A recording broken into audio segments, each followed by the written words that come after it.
Halo teman-teman, selamat datang di video edukasi dari Teach for Indonesia Binus University.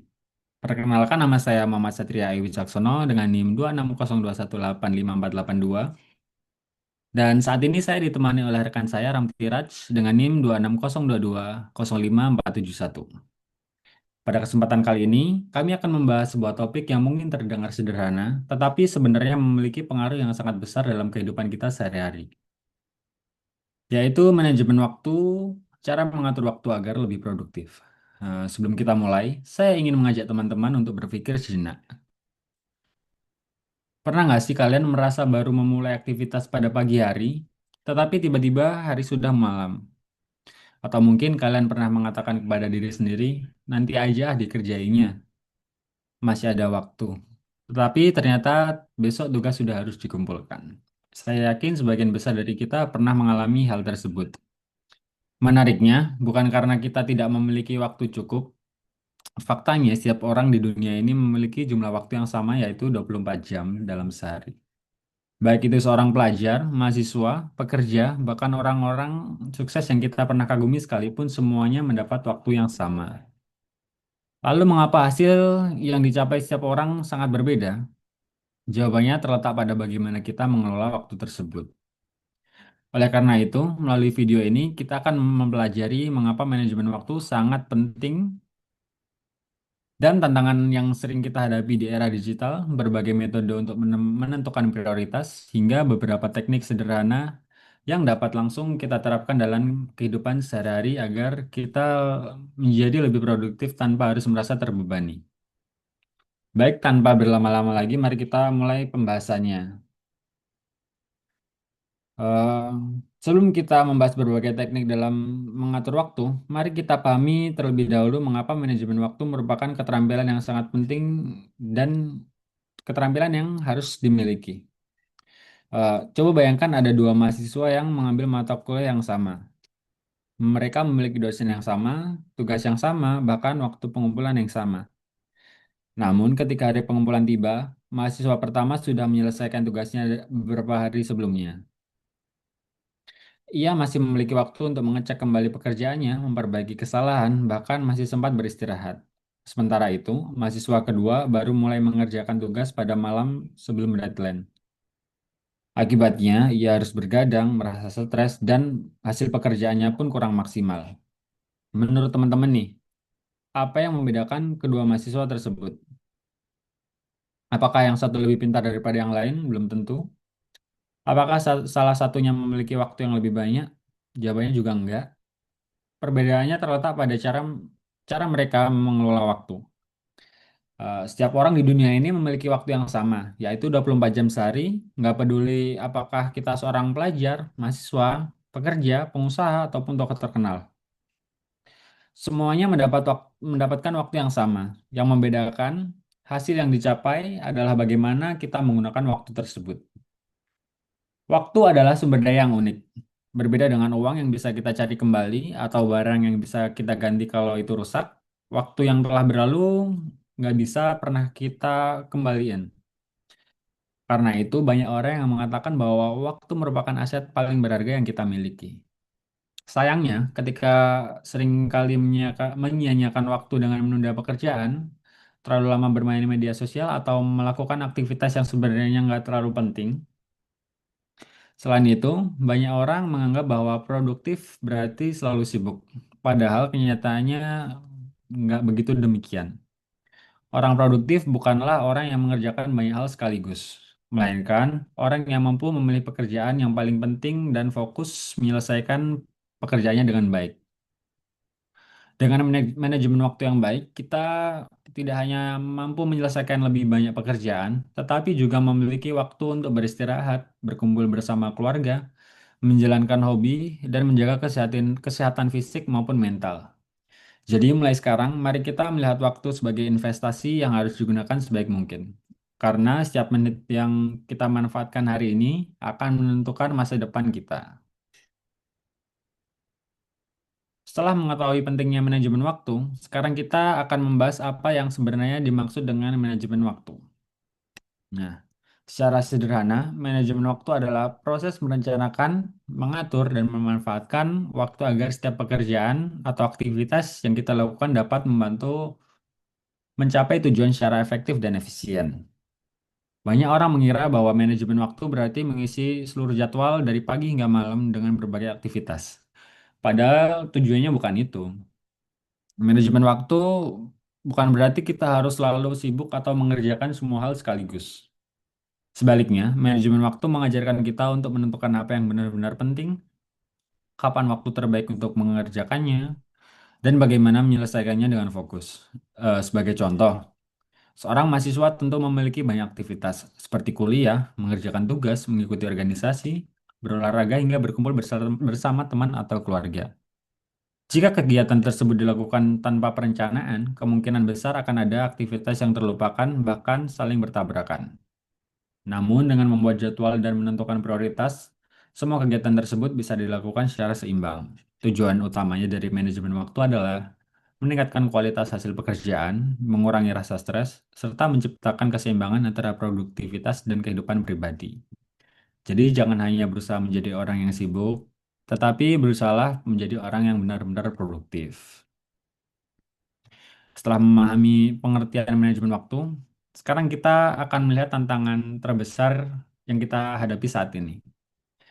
Di era digital, masalah utamanya bukan lagi kekurangan informasi, melainkan terlalu banyak gangguan yang dapat menghabiskan waktu kita tanpa kita sadari. Nah, coba bayangkan ketika kita sedang belajar, awalnya kita ingin mencari materi melalui internet, tapi tiba-tiba muncul notifikasi media sosial. Kita buka notifikasi tersebut, kemudian melihat video lain, lalu berpindah ke aplikasi berikutnya. Tanpa sadar, waktu kita yang awalnya hanya 5 menit berubah menjadi 1 jam. Inilah yang sering kita sebut sebagai doom scrolling, yaitu kebiasaan terus-menerus mengulir atau men-scroll media sosial tanpa tujuan yang jelas. Selain media sosial, notifikasi dari berbagai aplikasi lainnya juga menjadi penyebab hilangnya fokus. Ketika kita sedang berkonsentrasi lalu menerima notifikasi, perhatian kita akan terpecah. Setelah itu, otak membutuhkan waktu lagi untuk kembali fokus seperti sebelumnya.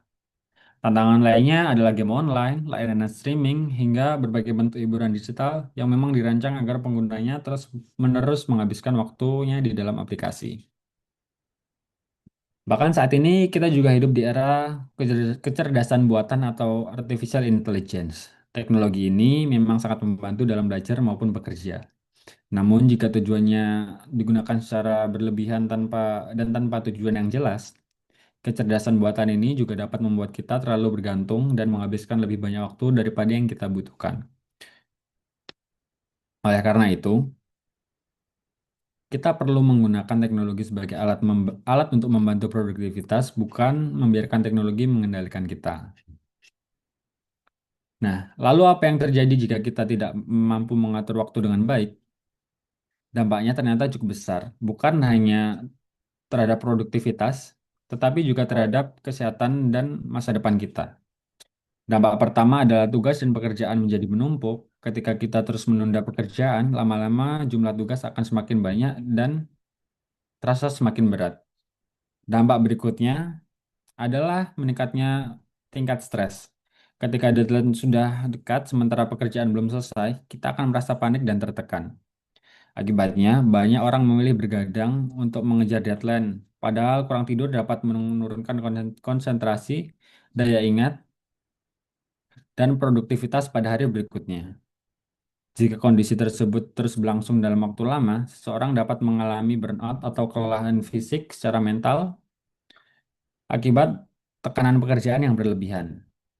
Selain itu, manajemen waktu yang buruk juga dapat menyebabkan kita kehilangan berbagai kesempatan penting seperti terlambat mendaftar beasiswa, magang, perlombaan, atau peluang kerja yang karena kita tidak mampu mempersiapkan semuanya tepat waktu. Oleh karena itu, kebiasaan kecil dalam mengatur waktu sebenarnya memberikan dampak yang sangat besar terhadap masa depan kita. Setelah mengetahui dampak buruk dari manajemen waktu yang kurang baik, sekarang kita akan mempelajari 2 metode sederhana yang dapat membantu menentukan prioritas. Metode pertama adalah prinsip Pareto, atau yang lebih dikenal sebagai aturan 80 banding 20. Prinsip ini menjelaskan bahwa sekitar 20% usaha yang kita lakukan seringkali menghasilkan sekitar 80% dari hasil yang kita capai. Sebagai contoh, ketika kita belajar menghadapi ujian, biasanya ada beberapa materi inti yang paling sering muncul. Dengan mempelajari konsep-konsep utama tersebut terlebih dahulu, kita dapat memperoleh hasil yang lebih maksimal dibandingkan mencoba menghafal seluruh materi tanpa menentukan prioritas. Contoh lainnya di dunia kerja adalah tidak semua tugas memiliki dampak yang sama. Ada beberapa pekerjaan yang memberikan kontribusi paling besar terhadap hasil akhir. Oleh karena itu, pekerjaan tersebut perlu diprioritaskan.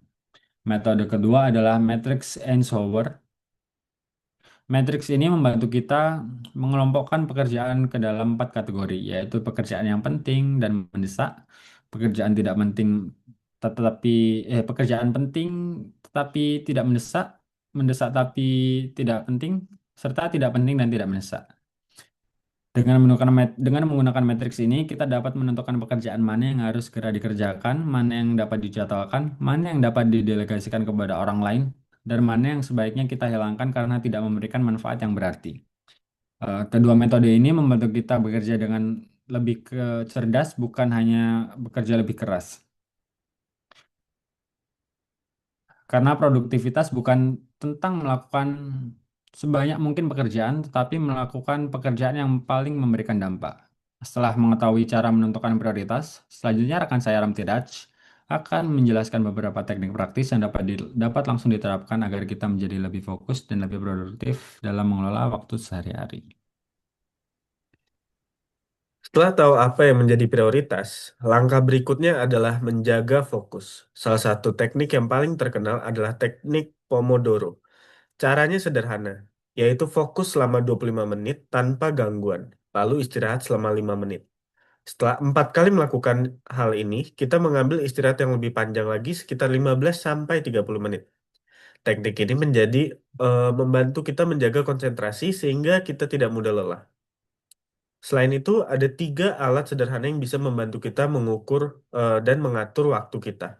Pertama adalah to-do list untuk mencatat semua tugas.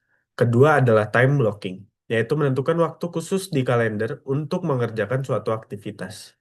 Dan yang terakhir adalah weekly dan daily planning, yaitu merencanakan kegiatan setiap minggu dan mengevaluasi prioritas setiap hari.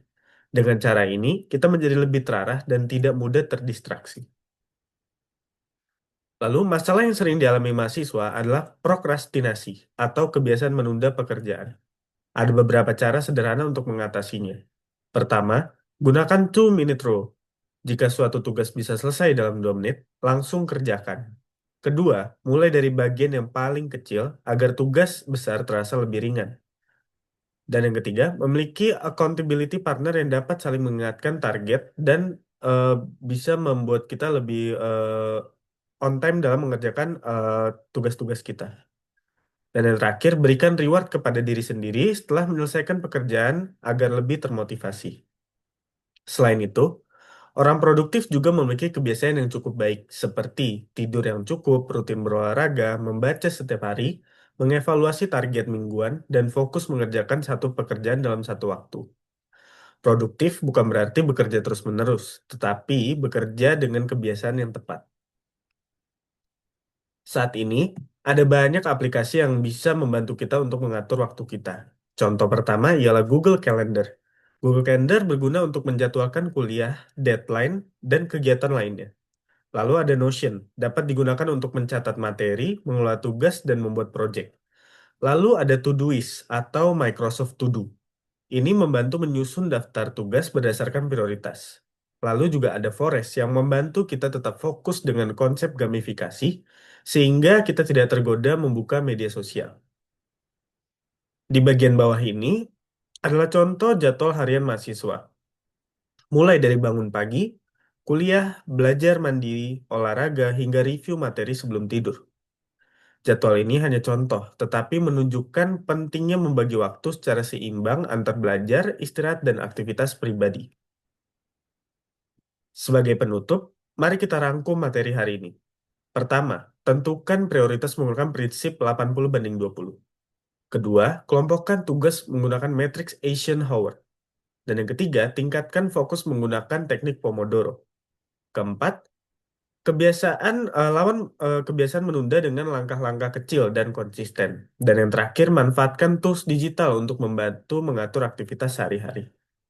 Sebelum mengakhiri presentasi ini, saya ingin mengajak teman-teman untuk melakukan refleksi singkat. Coba pikirkan, apakah waktu yang kita gunakan selama ini sudah sesuai dengan prioritas kita? Lalu, teknik apa yang paling kalian coba setelah melihat sesi ini? Semoga setelah mengikuti materi ini, kita semua bisa mengatur waktu dengan lebih baik, menjadi lebih produktif, dan tetap memiliki waktu untuk beristirahat serta menikmati proses belajar. Sekian dari kelompok kami, terima kasih.